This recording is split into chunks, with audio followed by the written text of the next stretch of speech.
Alright, welcome back. So in this module, we're going to discuss the waste of inventory, which is likely one of the main reasons so many companies are struggling with cash flow in these difficult economic times. But specifically, by the end of this module, you'll be able to define the waste of inventory, as well as know the three main types of inventory. And you also know the costs and risks of holding too much inventory, as well as some of the root causes of having too much inventory. Finally, we'll wrap things up by discussing a few of the lean tools we have at our disposal to battle this deadly waste. But let's start things off by getting a better understanding of what we're dealing with here. We'll formally define the waste of inventory as any material or work on hand other than what's needed right now to satisfy customer demand. And as you might imagine, inventory comes in many shapes and sizes. There's work in process, finished products, supplies, excess documentation, and even unread email is a type of inventory. Well, oftentimes inventory creeps into the system because of that great deal the purchasing folks managed to get, or because we just wanted to make sure we weren't going to run out of pens. Well, whatever the reason, and we'll talk about more of the causes later, one thing's for certain: inventory is directly related to cash flow. In other words, if you're converting inventory into healthy profits, times are likely good from a cash flow perspective. But if you have excess inventory that you've already paid good money for, simply sitting there on shelves taking up space, chances are your cash flow situation can be better. With this said, let's now turn our attention to the three main types of inventory we typically find for companies that produce and sell any type of product. Well, first we have cycle stock, which is inventory needed to cover normal demand. Well, cycle stock is calculated by multiplying the daily average demand by the lead time to replenish. In other words, if something's only made every third day and 1,000 units are needed per day, the cycle stock will be 3,000, or enough for 36 days of steady average demand. Now, the key factors that influence the amount of cycle stock needed are the average daily demand and the replenishment lead time. Next, we come to buffer stock, which is used to hedge against sudden demand surges during the periods between replenishments. Now, to calculate buffer stock, we use standard deviations to calculate the probability of a demand surge exceeding a certain amount during the replenishment period. Now, there are many factors that influence the amount of buffer stock needed, such as forecast errors and demand swings. And finally, we arrive at safety stock, which is inventory used to safeguard against parts being lost due to downtime, scrap, or other factors that are a reality in our world. Now, this number is calculated based on the factors you select and measure over a period of time sufficient to give you an idea of the maximum possible loss. Things such as scrap, rework, downtime, and late deliveries might play into the percentage you choose. Now, this is an area you'll need to continuously improve and update. So, the better you are at reducing your problems, the lower you can reduce this inventory stock. Now, don't worry if this is all a little fuzzy, as we're providing a slick little calculator in the resources section that you can use to automatically calculate the correct amount of cycle stock, buffer stock, and safety stock you should hold based on the inputs you enter.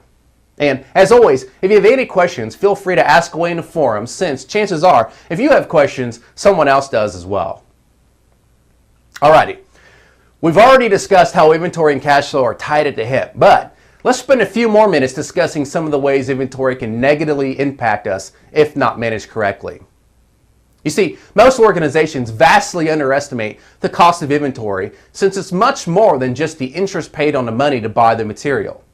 In addition, there are costs to keep and manage the inventory, the cost of obsolescence, the cost of price erosion, and opportunity costs for making products that are put in storage instead of making products that could be sold. And perhaps the greatest cost of inventory is a false sense of security that these buffers give people.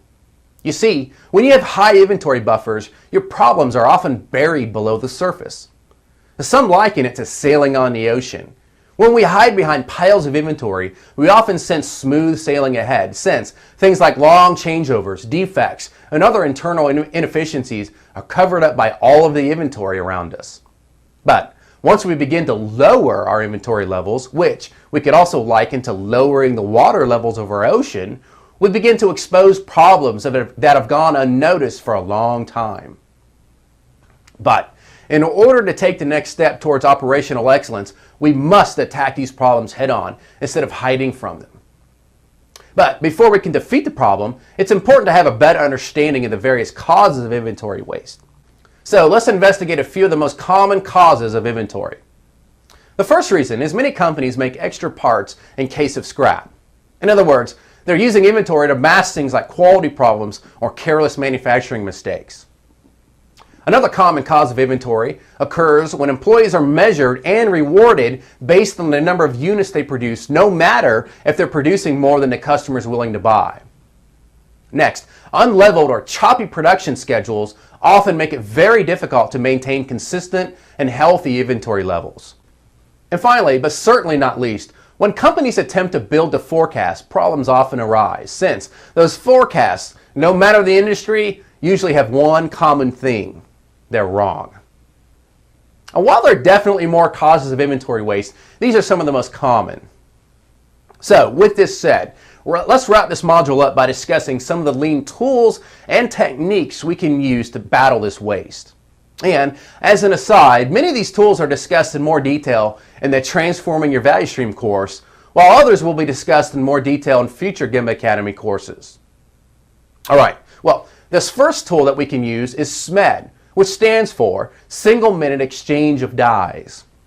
Well, the basic premise behind SMED, which is often referred to as quick changeover, is to do as much of the setup while the machine is running so that when the machine does stop, we can quickly get it ready to produce another part. The next technique many lean producers utilize to lower inventory and increase throughput is one-piece flow. Well, the basic premise behind one-piece flow, or make one movement, is that each worker produces one piece and passes it on to the next process only when that process needs it. Now, the work is balanced attack time, and each operator is fully aware of what is happening upstream and downstream. Next, the use of Kanban is another powerful way to reduce the amount of work in process in any operation. Now, to learn more about Kanban, please reference the pull module in our Transforming Your Value Streams course, where you'll also learn about what is referred to as downstream pull systems. Now, this type of pull system works by scheduling one process, in this case assembly, which then triggers a series of pull signals to the other processes before it. Okay, well, this wraps up this module on inventory. In our next module, we're going to discuss arguably the hardest waste to identify and eliminate: processing. So, stretch your legs, grab something to drink, and we'll see you soon.